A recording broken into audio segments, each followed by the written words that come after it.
It has been 40 days since Easter. Today, there are no baskets with treats and sweets. There are no decorated eggs. But it is still an important day nonetheless. Today is the ascension of Jesus into heaven. We don't usually spend a whole lot of time and effort on this moment in Jesus' life. His birth, his death, his resurrection, they're big hits. Other highlights include that time that he was 12 and ran off to the temple, or the transfiguration. These are all high moments in Jesus' life.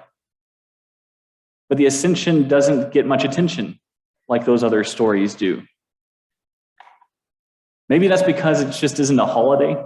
And since we don't get that day off from work and there's no cultural celebration attached to it, so we just don't highlight it. That'd be awfully sad, and I hope that's not true, but I'm sure that's part of it. It's got to be part of it. Maybe it's because we don't like goodbyes, and this moment feels like a weird goodbye that we just don't know what to do with. He left, he didn't leave, he's in heaven, but he's here. Is it a goodbye or not? That's probably part of our lack of attention too.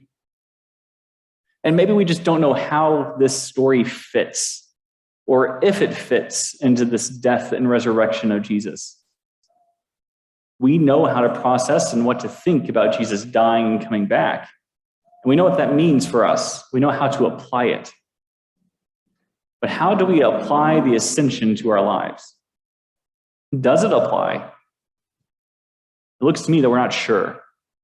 We just try to ignore the elephant in the room, and we know he ascended, but it's just not one of those stories we attach a lot of significance to.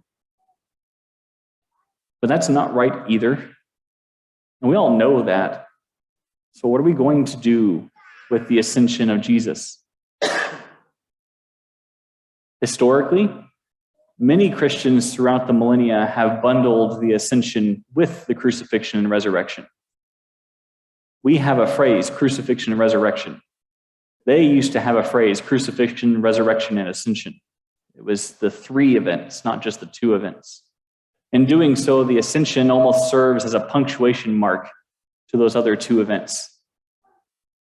It's important to remember that Jesus' story doesn't end with resurrection. There's more to the story. That matters, it's important. Many people over the years have died for their faith like Jesus did, even if we aren't counting the wars. By itself, the death of Jesus, without the resurrection and the ascension, is just another martyr dying for a cause. The resurrection adds a layer to that story. Many people died for their faith, but not many came back after dying for their faith. But still some did. He wasn't quite alone in that category.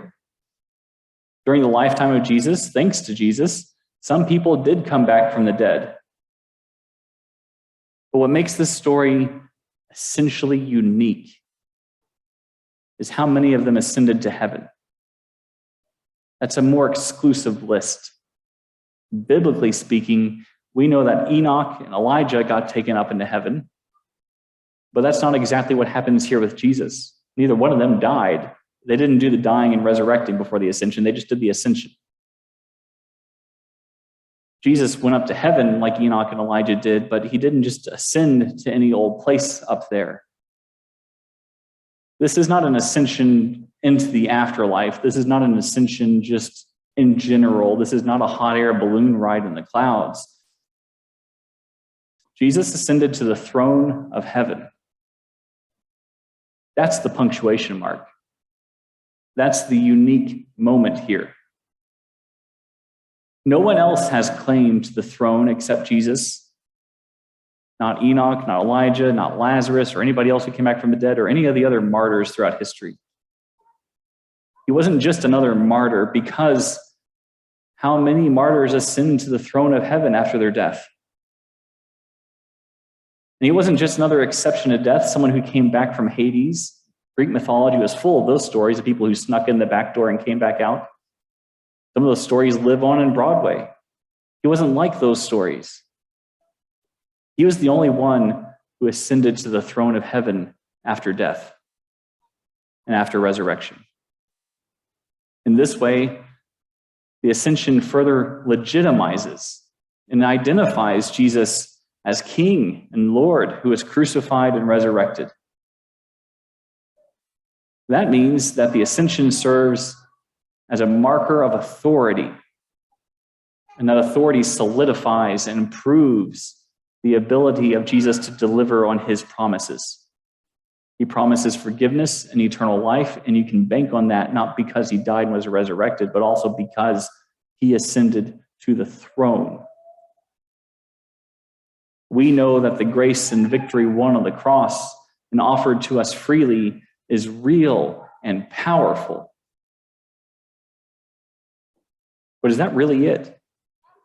I mean, that's a lot. There's a sermon or 5 in there to say that this proves the power and authority of Jesus in this moment of ascension. I think there's enough there for a lifetime. But does the ascension only have value in its connection with the death and resurrection of Jesus? I'm not saying that isn't hugely significant, because it is. But surely the ascension of Jesus also stands on its own. I mean, how often does someone who's born like one of us go up to heaven to sit on the throne? No one. Just Jesus. Jesus is the one who sits on the throne. And maybe that's it. Maybe the power of the ascension is in the reminder of who sits on the throne. Jesus is the one who ascended to the throne of heaven, and Jesus only. I don't sit there. I never will. I'm so glad I don't. But it's never going to be me who sits on the throne. And because the one who sits on the throne is the one who gives the orders, the one who sits on the throne is the one who orders the kingdom. No matter how much I try to order my life the way I would like it, I'm not sitting on the throne. And neither are you, or the person sitting next to you, or your boss who thinks they sit on the throne. None of us people will ever sit on the throne. We don't choose how the world is run. We don't tell people how to live their lives. We don't make the rules. We don't sit on the throne, no matter how much we wish we did. And we never will. There's a sermon in there somewhere that teaches us to kneel to the authority and power of the one who sits on the throne. But there's so much more. There's so many sermons to preach here, so many people who don't sit on the throne. There's no president or dictator or ruler who has ever sat on the throne or ever will. It's not theirs. No matter how much power they would try to exude over the world, no matter how many military forces they would order to attack and kill and slaughter, they don't sit on the throne either. In the midst of wars on other sides of the world, the ascension reminds us that Jesus sits on the throne. No one else. I find hope in that. I don't find answers. I don't find magic fixes, but I find hope in knowing that time, the universe, people, all of us will outlive any one person who decides they sit on the throne. Will outlast, because in all things, Jesus will outlast. There have been many people, many rulers, many presidents, many leaders who have tried to sit on that throne. And they have all failed. Doesn't mean they don't cause real damage and real pain and create real consequences and change the shape of this world, but they don't sit on the throne. They never ascended. There's only one King. There's only one Lord of Lords, and it is the Jesus who ascended 40 days after Easter. The one who was resurrected, the one who was crucified, only he sits on the throne. And in days like these, It is so important for people like us to remember who sits on the throne. I don't know how you're feeling today. You know, I'm feeling at least embarrassed, but we can move past that. It's tempting to give in to fear. It's easy to look around and see so much evil pervading everywhere. How is it that what should be the safest places for our children have become so scary? It really does look like evil is winning. Evil with a capital E. It really does feel like good is losing. Whether you still watch the news or you gave up long ago, whether you know everything that's going on or just some of it or nothing or anything in between, there's no denying that some days it feels like fighting the good fight is going to get you nowhere because evil will still win. And some days it's hard to wake up because you wonder whether any of this is worth it, if it's ever going to get better. I'm told by reliable sources that the older you get, the worse that gets too. That the more you look back, and the more that you have to look back upon, those golden days look more golden and more shiny. That the good old days look better and the newer days look worse. I appreciate the prayers today that we don't become overburdened by our pessimism and cynicism. But goodness, doesn't it get harder every time there's another news story? Every time the COVID cases spike and somebody else dies who shouldn't have. Every time there's another shooting. Every time another group of people like this gathers to worship and is interrupted by violence. Some days it's easier to think somebody else sits on the throne.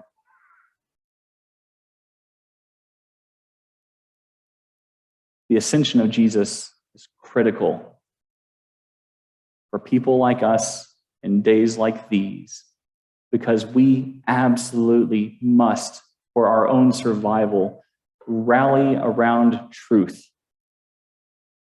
The truth that Jesus reigns and not anyone else, not anything else.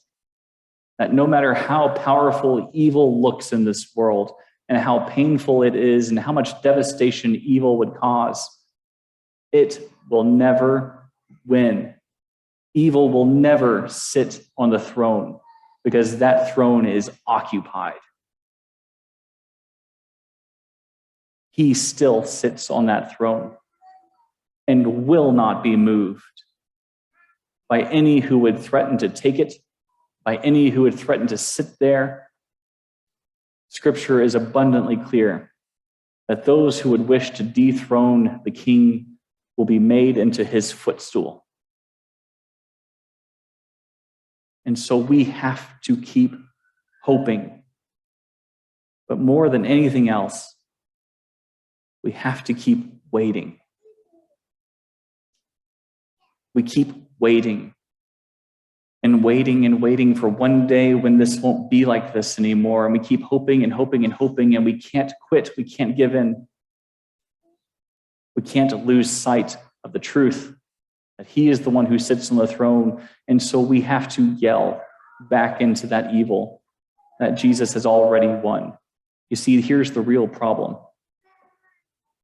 If we wake up each day and decide that evil is already won, we have forgotten that the battle was won long before there was a shooting in Uvalde, Texas.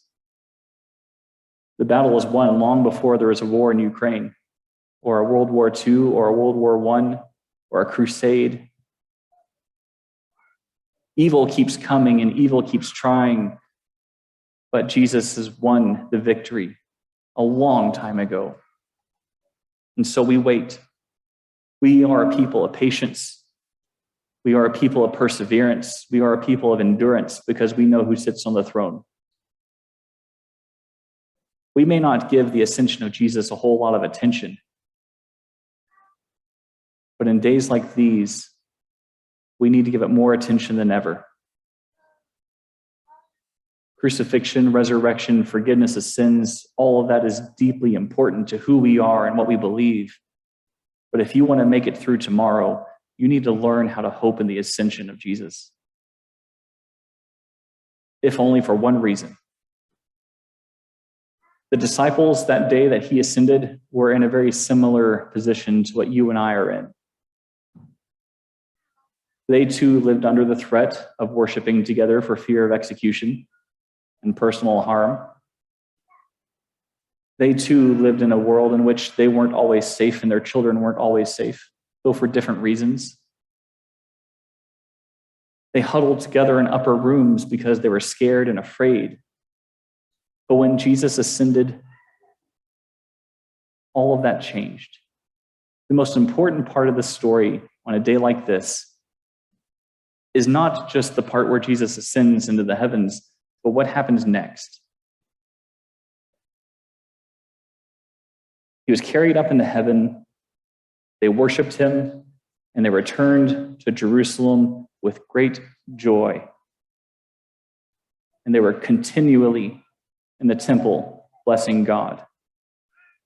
You see, the reaction of Christians in the face of evil isn't fear. It is joy. Not joy in the suffering of the world, but joy in the knowledge that Jesus sits on the throne, and one day all of this will be right, will be made right. The right reaction of Christians in the face of violence is the blessing of God, not the cursing of the purveyors of violence. We do what we always do in moments like this. We continue blessing God, and we do it with joy. And that might take all the strength you have today. It might take all the strength you'll have tomorrow. But it's who we are. Not because of what we believe, but because Jesus sits on the throne. I don't have all the answers. I can't make things stop. I wish I could, but if I could, then I'd be the one trying to sit on the throne. You can't change it either because you don't sit on the throne. We can't order the world the way we want it to be. We can only choose what we do in this world. And in this world, we choose to be people who recognize the kingship of Jesus. And so we gather around the table like we did before the shooting, like we did before the wars, like we did for thousands of years, not just because he was crucified and resurrected, but because this table reminds us that one day we will see Jesus on the throne and he will join us at a table like this for a feast of feasts. Today, this table is hope that one day the violence will end, not because something miraculous will happen, but because good has already triumphed and evil has already been defeated. Sin and death are no more. They have no sting. They have no power here. And it sure feels like they do. So we take this meal in the joy and the hope and the patience of a people who know a greater meal is coming, set and prepared by the one who ascended 40 days after Easter, the one who wasn't just ascended, but the one who was crucified and resurrected first and then ascended, the one who knows what it's like to suffer the way that we've been suffering, the one who mourns and cries for those who are lost and died. That's the King whose power we acknowledge. And in this meal, we share hope. And that might not feel like much, but it is enough. It will always be enough. And it feeds our soul. So I hope today you can muster the strength you can find, and you can gather around these tables and see in one another not fear, but joy, and see a moment of worship and blessing of God and a shared hope and something better than the days we live in now.